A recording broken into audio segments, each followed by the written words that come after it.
Hey guys! Today we're doing an interview for Global Glam TV with the creators of Mented Cosmetics. Hi guys! Hi! Thanks for having us. Yeah, thanks for having us. And thanks for giving us your time today.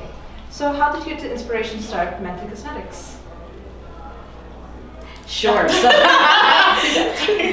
yeah, this happens a lot. Anyway, so we had the idea for Mented after we both graduated from business school. So we met at Harvard Business School, graduated in 2014, both went our separate ways working in corporate America, but we would get together periodically and, over wine like girls do. And during one of those conversations, Amanda mentioned she'd been looking for the perfect nude lipstick for 3 years. Which is absurd because it's an everyday sort of classic item that every woman should have in her makeup bag, but she couldn't find it and I couldn't find it either. I actually responded, I can't find any makeup that looks good, any lipstick rather that looks good on me. So that was sort of our aha moment where we said, look, if all of these big brands with all of their $1 million budgets aren't going to try and create these everyday classic beauty items for us, then let's be the ones to do it. And Mented was born shortly thereafter. Yeah. And how did you get the name Mented Cosmetics?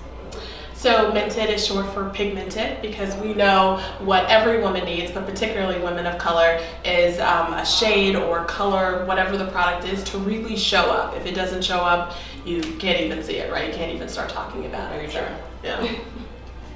For me, I know that Mented does mean pigmented, but are there any other qualities in makeup that you guys are looking to achieve with Mented? Yeah, for sure. I mean, we spend a lot of time thinking about, the nuance of shades. So not just is it pigmented enough, which I think, that's just sort of foundational, but then does it complement our skin tones? And by our, I mean every range of skin tones. So deep brown with bluish undertones, really light-skinned yellow with, green or neutral undertones. I mean, and everything in between. We're thinking about creating shades that enhance and complement those skin tones, not just that sort of look like these monotone, paint colors, which I think sometimes other lipsticks will do because they're so focused on just the pigmentation piece. Very true. But the undertone piece is just as important. Yeah. I'd say another quality of the brand too, it's all about everyday beauty, right? All about everyday shades. So Mented for us really is about becoming a global home and voice for women everywhere to talk about their everyday beauty. What do I need to wear to work? What do I need to wear after work? If I want to go glam or if I want to go every day, there's something for you no matter what stage in life you're in, and that's what Mented's all about. You mentioned in previous interviews that you feel the beauty industry doesn't market natural beauty to Black women. Can you go a little bit further on this? Sure. I mean, I think what we've experienced, and we've actually talked to a lot of women of color, Black women, Indian women, Hispanic women, and they've said something similar, which is so often when you go into the store, what you're told is, you should put on a bold, bright lip, right? Bright purple lipstick, bright orange eyeshadow, holographic glitter everywhere. And, I think every girl wants to be able to have that in her arsenal, but most of us are living our lives in nudes and in neutrals, right? That's what we're wearing to coffee, that's what we're wearing to work, that's what we're wearing to happy hour. And so we just didn't feel like there was any brand trying to give us these everyday nudes and neutrals, and that's why our signature palette is a nude palette. And congratulations, their neutral palette is actually one of their latest launches. Congratulations. Thank you. Thank you. So is it harder to make pigmented products for Black women? Because that's a lot of the reason people give for not having these products available. Yeah, it's a very lazy reason to give for not having products available. When we first started, we had this concept of creating a collection of nude and neutral lipsticks. We went to the manufacturers and really they didn't have anything for us and they didn't understand what we were really trying to create. So we said, okay, our problem, our solution. And we bought all the pigments and the dyes and the molds online. We went on YouTube and learned how to make lipstick and literally made our initial 6-shade collection in our apartments.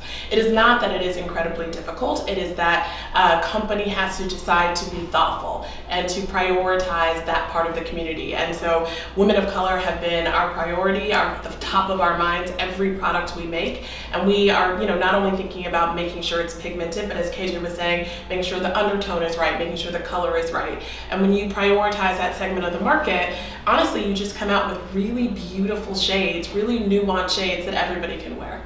And you guys are wearing your shades right now, as a matter of fact, correct? Yes. We are. So I'm wearing on my lips our lipstick shade called Brown Bear, and then I'm wearing a bunch of shades from our eyeshadow palette on my eyes. I'm wearing Dope Taupe as my lipstick. It's my perfect nude. And again, the everyday eyeshadow palette on my eyes. Awesome. So you mentioned that you guys are making your lipsticks in your kitchen, right? So my question to you is like, what motivated you to keep going in those early stages of development for Mented? Yeah. So many things. Yeah. I mean, I think the biggest motivation was that we were having fun. Yeah. You know, this was the job that we got to do as opposed to the job that we had to do. So we were still at the time working our 9 to 5s. I was on the road as a consultant. Amanda was practically running all of Barney's like warehousing at this point. So she was, you know, we were busy from Monday to Friday. But on Saturdays and Sundays when we got together, this was the thing that we loved doing and we had so much fun doing. So that was a big part of it. I think also as we discovered that like we were creating shades that really were beautiful and were not represented on the market, that was exciting too, you know, to understand like, hey, this is something that we're actually pretty good at. Who knew? Yeah. You know?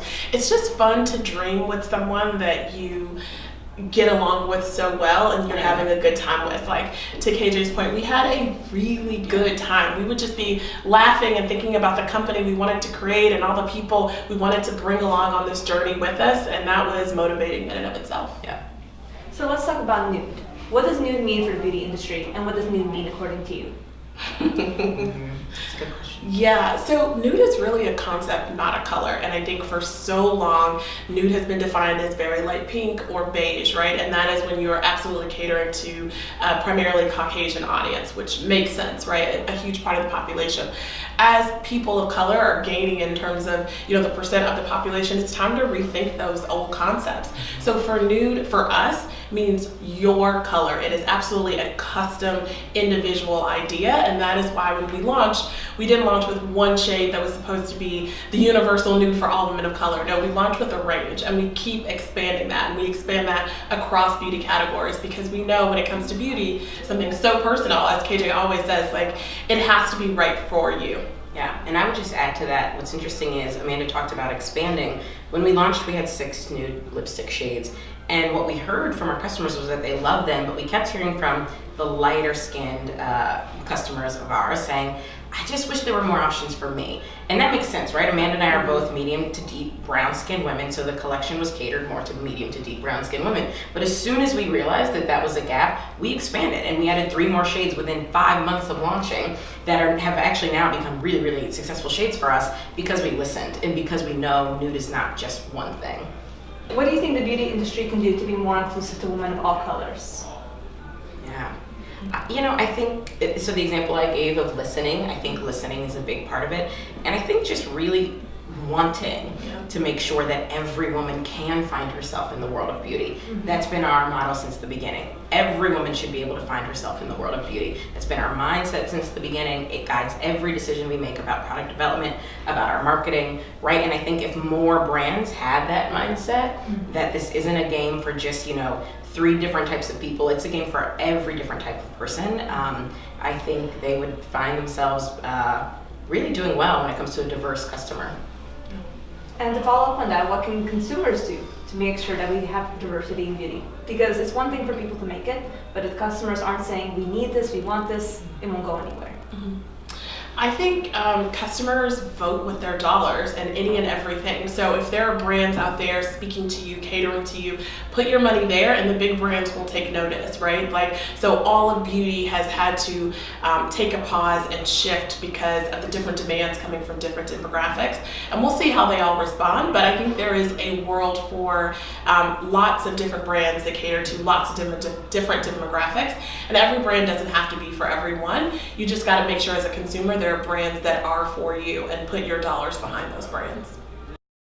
Do you ever consider your consumers as like influential people like in the social media spectrum? Do you feel like they're like the word of mouth is what helped grow your brand? For sure. Absolutely. Yeah, 100%. Yeah. I think, but we do have actual influencers who really do make it their job to try product and review product on social media. We also consider all of our consumers and customers to be influencers because they really are the ones who have made this brand grow. The vast majority of our traffic and revenue has come from organic sources, right? So that means most people who are hearing about us are hearing about us from their friends and from their homegirls and from their moms and their sisters. So the fact that they are not just trying Mented but spreading the word about Mented means so much to us, and they're so important to us. Yeah, we love it when we see, we'll post on Instagram and a girl will tag her 5 friends and say, this is the brand I was telling you about, you have to try it. Or we do pop-ups all over the country and a girl will come in and say, I bought everything from the collection, but I brought my 3 friends and my mom and my cousin, and I want all of them to try it too.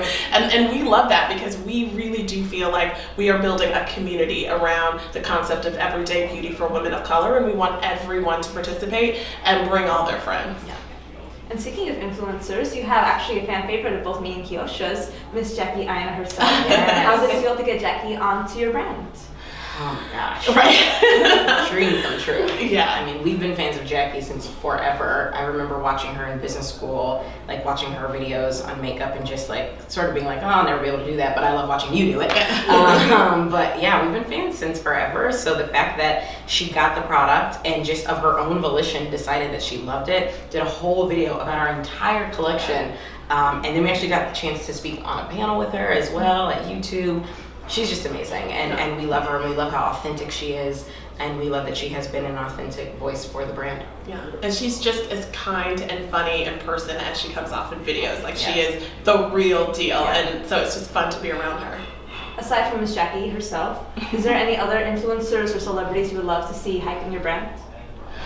Ooh, so many celebrities.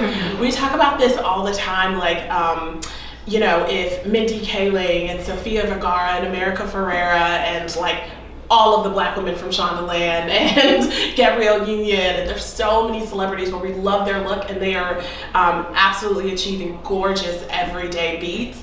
Like if we could just get them in Mented, that would be great. So if anybody knows anybody. Yeah. All right.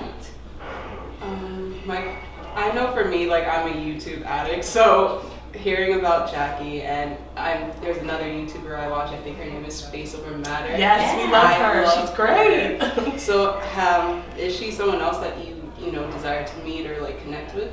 We would love to meet her, but she is an influencer of ours, so she's reviewed the entire collection, made lots of videos for us. She is, well, one, she's gorgeous, but she's also really sweet and kind and gets what we're trying to do and is absolutely on the, the ride to build it with us. And so we, just consider our influencers an extension of the team. And so many of them have been with us since our very first product, since lipstick sample number 1 of lipstick number 1. And they've seen this company grow, and without them, we absolutely wouldn't be where we are. And she's one of the few. Amazing. So we've obviously covered how you made the lipsticks, but let's talk about how you got them into production. So I'm not sure if anybody knows this or not to our viewers for Global Glam, but only 0.2% of women of color get venture capital for their businesses. You're one of the lucky women who was part of that 0.2%. Can you talk about how you were able to get venture capital in? And fun fact, these women are the 15th and 16th black women ever to raise $1 million in venture capital for your own brand. So congratulations. Thank you. Yeah. So the reality is raising capital is difficult no matter who you are. And I want to make sure we're clear about that. It's not a cakewalk no matter who you are. You're walking into a room and asking someone to hand over hundreds of thousands, in our case millions of dollars. That's going to be a difficult conversation no matter what. But I do think for women of color, it's often more difficult because the person sitting across the table is less familiar with you, less familiar with your challenges, because they don't encounter them every day. It's not something that enters their mindset every day. So you then have to do extra work to help position that problem and help position the solution. I think one of the reasons Amanda and I were able to position that problem effectively was because we practiced a lot, and because we came armed with not just our ideas, but also with data. So what a lot of people don't realize is women of color outspend their white counterparts on beauty by upwards of 80%, right? So a lot of people don't know that. And when you say that to an investor, right, he's trying to make money on his investment. So when you say, hey, this population of people that you've been neglecting is out here spending a lot of money on beauty, that gets his alarm bells going off. So I think we came armed with data, armed with a great product, armed with reviews from influencers who were excited about us from the very beginning. And I think because of all of that, because of our preparation, we were able to raise capital. But it was difficult, and I think no matter who you are, it can be really difficult. Yeah. Awesome. So what would your advice be to like up and coming Black women who want to be entrepreneurs, who want to start their own business? I would say go for it. It is absolutely a worthwhile pursuit. It is the emotional roller coaster of your life. But if you have something that you are passionate about, life is way too short to not do the things that you want to do. So I think once you educate yourself on the problem you're solving and the best way to solve it and the best way to get that to market, like really come armed to, create a solution, then I think it's just about being brave and going for it. And you'll find those people that support you and cheerlead you on along the way. And those people will become very important as things get difficult. But overall, it has absolutely been a worthwhile pursuit. What's one of your favorite reactions when you were able to announce yourselves as the 15th and 16th woman ever to raise this much capital? Did you get a lot of fan responses saying, "Oh my gosh, you guys did it, now I know I did it"? How was your reaction about that? Yeah, the reactions were all positive for sure. I think we got so much love from other black women entrepreneurs, aspiring entrepreneurs.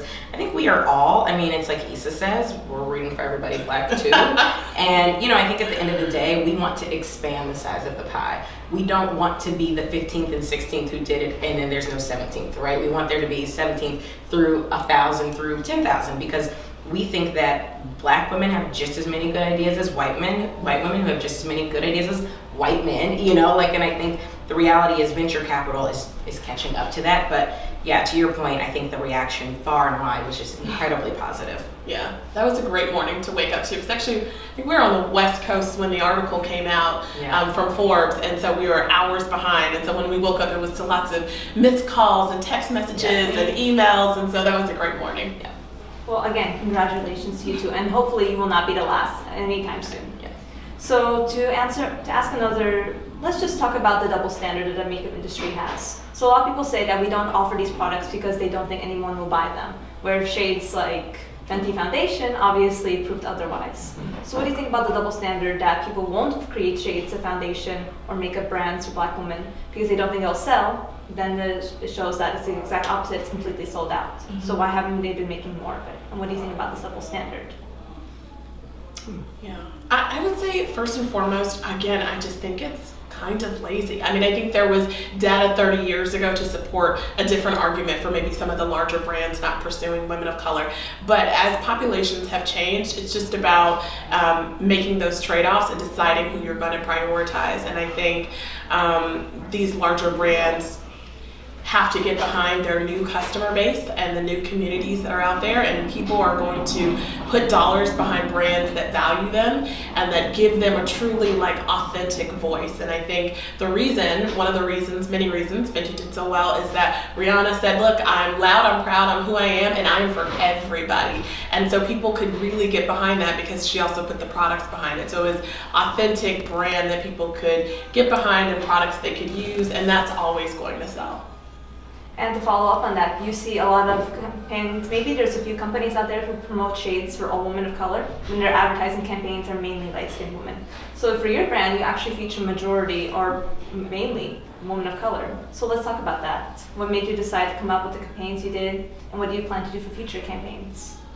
Yeah, we've always been very thoughtful about our marketing campaigns and wanting to make sure we were showcasing a broad range of women, from really, really light skin to really, really deep skin and everything in between. We always have Hispanic women, we always have black women, we always have Southeast Asian women, and our goal going forward is to blow that out. So in every shoot that we've done thus far, we've always had between 4 and 5 models.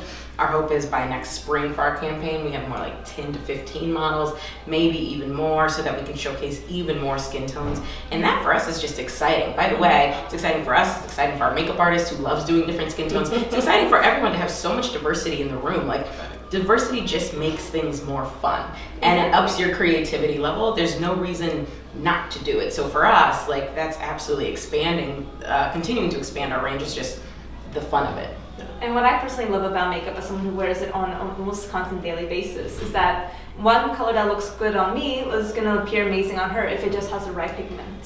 So that's all we need to realize, that it's not hard to make foundation or makeup shades for women of color. It's not difficult to market to them. We just need to have it out there, and we need to put money, invest money in Black girl magic and Indian girl magic. We need to invest money in smart women who obviously know what they're doing and can obviously, raise a little hellfire. So you've obviously reached a lot of success at the point you are right now. Where do you hope to see Mented going in the next few years?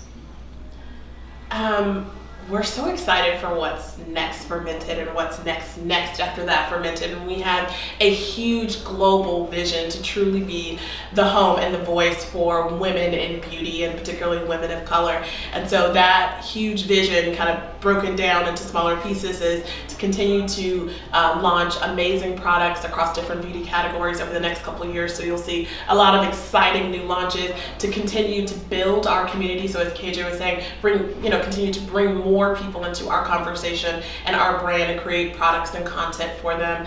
And then it's going to just be fun to see where that goes and how the community plays into it, and the engagement and interactions we have along the way. I think we, from the very beginning, have been all about this constant feedback between us and our customers and us and our influencers, and growing this brand together. So it'll be exciting to see what's next.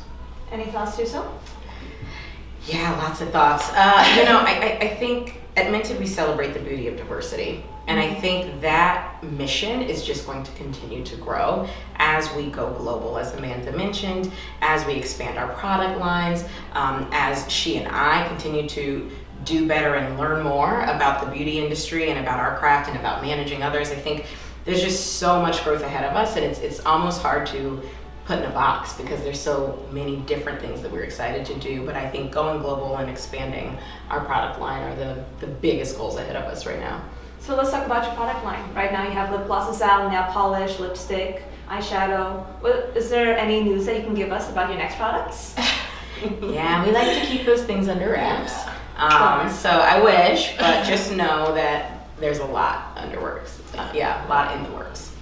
And what do you hope to see with retail? Do you hope to see your brand happening at Target or at Sephora? Where do you want your brand to be sold other than your website? I think when it comes to retail, one of the things that we get to do as an independent beauty brand is to absolutely define that experience the Mented way. And as we continue to learn more about the brand and our customers, we're just looking forward to creating the best, most Mented type of retail experience. And so what that looks like, I think, is going to surprise a lot of people. I think we have some great ideas that we're excited to share with the world. But just know products will be out there for people to purchase in lots of different ways. So one of the products that I haven't heard a lot about is your nail polish color. So I wanted to know if there's a story behind that, because I love that you guys are all about everyday beauty, everyday colors, even when it comes to your hands. Yeah. You love nails, so I'll let you take it. I do love nails. I think the story behind the nail polish was we wanted to do something fun and easy for our summer launch last year. And nail polish came to mind partially because I am obsessed with nail polish, and partially because both of us realized, hey, who is doing an interesting nude nail right now that, spans all different types of women in all different hues. And we kind of came up short. We were we couldn't really name anyone. So we thought it was a super fun, easy thing to do, and just to sort of test the waters. And what we saw was that women really, really responded. We had all these press articles come out about us last summer about this brand makes the perfect manicure for all skin tones. And we were really kind of shocked by that, because we thought it would just sort of be this small thing that maybe people would notice, maybe they wouldn't, but a lot of people did notice. And we have a really great trio, so you should absolutely check it out. And obviously you guys are killing it in the game right now, and I have no doubt you're going to be killing it even more. But let's talk about the fact that people often think that women are in competition with each other. Can we agree that there can be more brands like Mented Cosmetics out there that are killing the game, providing makeup for women of color, and it doesn't have to be a nasty competition with each other? We can provide 10, 15, 100 makeup lines for women of color without having to be aggressive and without having to be a big fish in a small pond. Can we agree on that? Totally. Absolutely. Definitely agree. And I'll just quickly say, the way I think about makeup is the way I think about music. No one ever says like, oh, I don't have room for another song on, in my playlist, right? Like, no, you have room for more music and you have room for more makeup. We don't have to convince you to throw out all of your makeup to buy ours. And so we're not trying to convince you to throw out all your makeup to buy ours. In fact, one thing we often say is we think Mented plays really nicely in a woman's makeup bag with some of her other bolder, trendier looks, because we're trying to be neither bold nor trendy. We're trying to be your everyday staples, which means there are a whole lot of looks and trends you can chase outside of what Mented makes up in your makeup bag. So yeah, we're just trying to be in your consideration set. We're not trying to convince you to throw out every other brand. Yeah, and I think what makes this such an exciting time is that there is so much choice, right? Like 10 years ago, women of color were hard pressed to find brands that were truly speaking to them. But now we're so excited to know all the other women of color independent beauty brands that are out there and excited to share their stories as well. So, you can come to Mented and get vegan, cruelty-free, paraben-free, made in the US makeup that is all about everyday beauty, but you can also go to Beauty Bakery. Cashmere Nicole out in California is doing a great job with her makeup brand, or Danessa Myricks and Danessa Myricks Cosmetics, or Pat McGrath or Rihanna with Fenty. There are choices, and I think the more we can just continue to celebrate women of color however they want to be celebrated and whatever face they want to do, it's better for everybody. So what advice would you give to makeup companies out there? Like, obviously, in my opinion, I think we need to wait. Like, do not just launch 14 shades of foundation where only 2 colors are available for women of darker skin tones. Well, I would recommend waiting. What advice would you give for makeup companies if they want to truly create a full-on launch to cater to all their customers? Yeah, I think my advice would be more around being upfront about what it is you're doing and what it is you're offering. Don't call it a full-scale launch for women of every skin tone if 2 of your 10 shades are brown, right? Like, be honest about what you're doing. Say, listen, this is our first crack at it. We are launching to the women who we know are our current customer base. We want to gauge their reaction and then potentially expand. Now, you're going to catch some flack for that, but at least you'll be honest and upfront about it. Because I do think makeup is a resource-intensive business, so maybe you can't launch with 40 shades. Not everyone has the money to launch with 40 shades, but be honest about the market you're going after and about what you're doing, and don't try to sell us on it being something that it's not.